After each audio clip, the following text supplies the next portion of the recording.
Oman প্রবাসীদের জন্য বড় ধরনের একটি দুঃসংবাদ রয়েছে বন্ধুরা। ওমানে বিশেষ পরিদর্শন ইউনিট গঠন করেছে অবৈধ প্রবাসীদের বিরুদ্ধে আরও কঠোর নজরদারি করার জন্য। বলতে পারেন প্রবাসীদের কপাল পুড়ল। ওমানে অবৈধভাবে কর্মরত প্রবাসী শ্রমিকদের বিরুদ্ধে চলমান অভিযান আরও জোরদার করতে চলেছে দেশটির শ্রম মন্ত্রণালয়। এ লক্ষ্যে ইতিমধ্যে সিকিউরিটি অ্যান্ড সেফটি সার্ভিসেস কর্পোরেশনকে অতিরিক্ত দায়িত্ব প্রদান করা হয়েছে। চলতি বছরের 5 জানুয়ারি থেকে এই নির্দেশনা বাস্তবায়ন করা হয়েছে। সংরক্ষিত পেশায় প্রবাসীদের কাজ বন্ধ করা, শ্রম আইন লঙ্ঘন রোধ এবং ওমানি নাগরিকদের জন্য কর্মসংস্থানের সুযোগ সৃষ্টি করাই এই পদক্ষেপের মূল উদ্দেশ্য।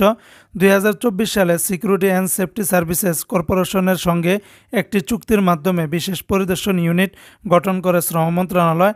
এই ইউনিটের দায়িত্বের মধ্যে রয়েছে শ্রম আইন বাস্তবায়ন, নিরাপত্তা সহায়তা প্রদান এবং লেবার কেয়ার সেন্টার তত্ত্বাবধান।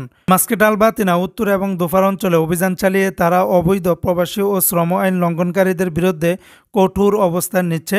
প্রয়োজনে রয়্যাল ডিগ্রির ক্ষমতা বলে এই ইউনিট প্রবাসী শ্রমিকদের বিচারিক কার্যক্রমও পরিচালনা করতে পারে। 2024 সালের শুরু থেকেই ওমান সরকার অবৈধ প্রবাসীদের বিরুদ্ধে অভিযান তীব্রতর করেছে।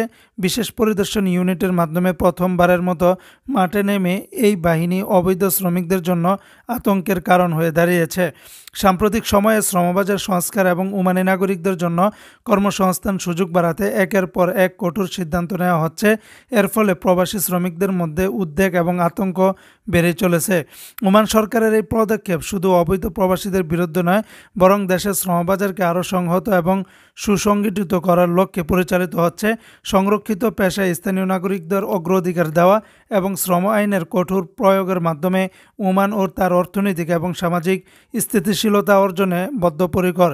এই অভিযানগুলোর মাধ্যমে দেশটি একটি ভারসাম্যপূর্ণ এবং ন্যায়সঙ্গত শ্রমবাজার গড়ে তুলতে চাইতেছে।